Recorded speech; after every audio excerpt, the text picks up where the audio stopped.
What is going on, ladies, gentlemen, everything in between, and on either side, including you beautifully misunderstood and underrepresented attack helicopters and trucks? Forget the last time I made this video. What is going on? I'm your wonderful host, Jack the Ripper, and welcome back to Battle Network News and Armor Reviews. Please forgive any wind or rain that overtakes my audio.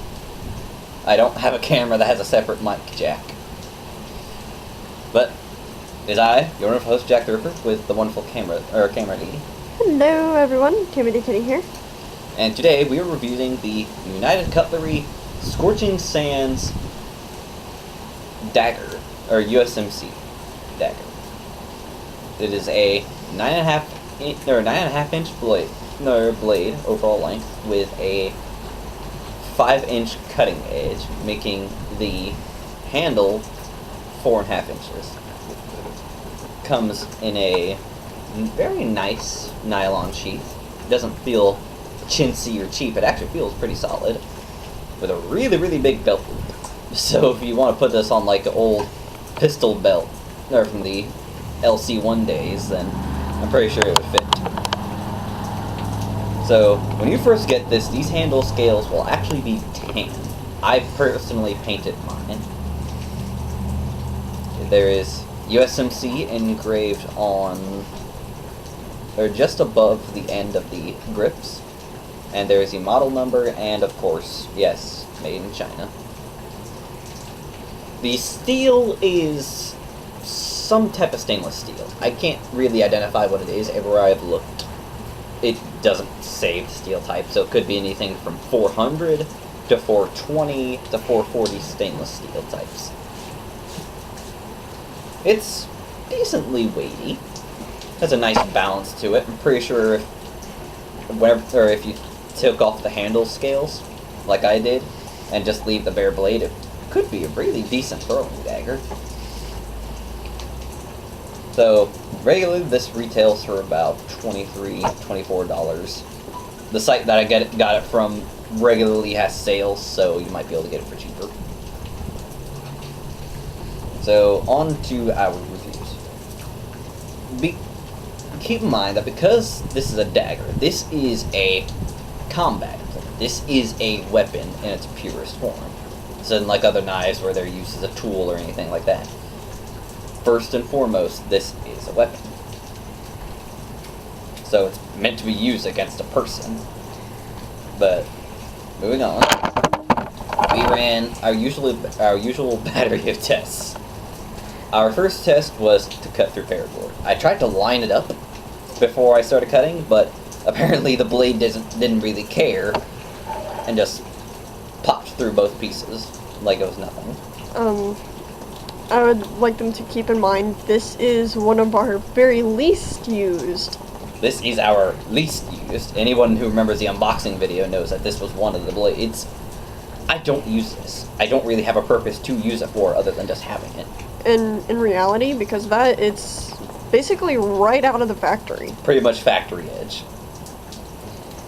So our next test, as usual, was our rope. Magic noises. Uh-huh. Okay. So, Magical. our next test after that was our mariner's rope test. This is what you use to tie off, this is what you use to tie your boat off at a dock. I saw through it a little bit, but other than that, it went through like it was nothing. It didn't take long at all. It did not take long in the slightest. Sorry if you catch me yawning. I have just been... It's the weather. So, next test was our cardboard test. I went through one way, then stacked the pieces, and went through it again. I did not have to work that much to cut through. I just cut down and the blade just glided through the cardboard. It just... And that was even with stacking the two pieces together. It just made short work of it. Next test, which actually surprised me, was our wood test. whenever I went to to shave the bark off, I actually found I wasn't just shaving the bark off. I was actually digging into the wood and carving it instead of just shaving bark.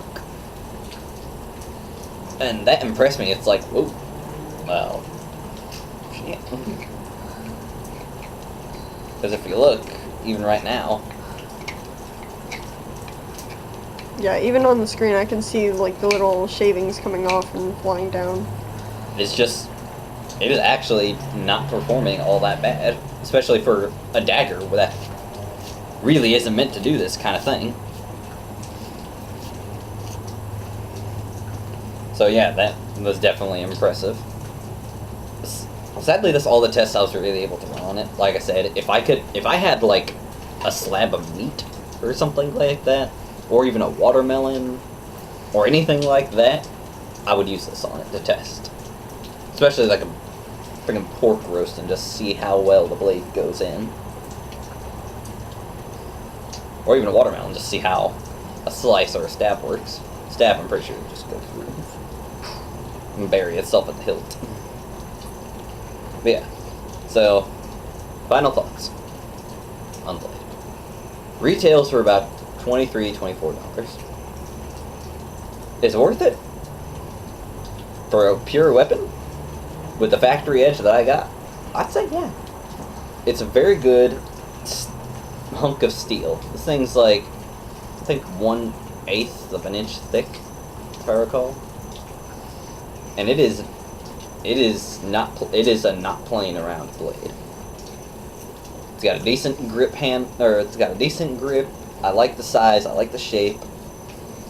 I love the Stonewash finish, makes it look very rugged and kind of cool. But other than that, would I recommend it as a weapon? Sure. I can definitely see this being, or I can easily see this being used as my choice of weapon in a bad situation. Or in a situation where I needed to be where I needed to be attacking people with some degree of lethality. Needed to be prepared for self-defense stuff. Yeah, that. Yeah. God, I'm sorry, I'm yawning so much. Ugh. Pretty sure I'm gonna get comments saying, "Dang it, cause you yawned, I yawned." But yeah, would I recommend it? Sure. Would I buy it again? Probably. It's a good knife. It's a good knife. It's cheap. I could see it being effective at what it's supposed to do. And even for just these little utilities, even though it's not designed for it, it still performed admirably. So that's about it. Out of 5 stars for what it is, I'd give it a 5. It is a weapon, and I can't really test it as a weapon. But even just going through the utilities and seeing how well the knife performed on everything else, I would recommend it and give it a 5 out of 5. So that is about it for now. If you liked the video, leave a like down below. Leave a comment telling me what us what you think of the video and what do you think of this editing style. And as always, we do have a Patreon, which I will include a link to in the description below, because YouTube won't allow me to put a link at the end cards of the video. Because, thanks. So, until next time. Also, if you want more, subscribe. So, until next time, this is your wonderful host, Jack the Ripper, and the wonderful camera lady. Hello everyone, Kimmy Kitty here. Signing off for now. Have a good one, everyone.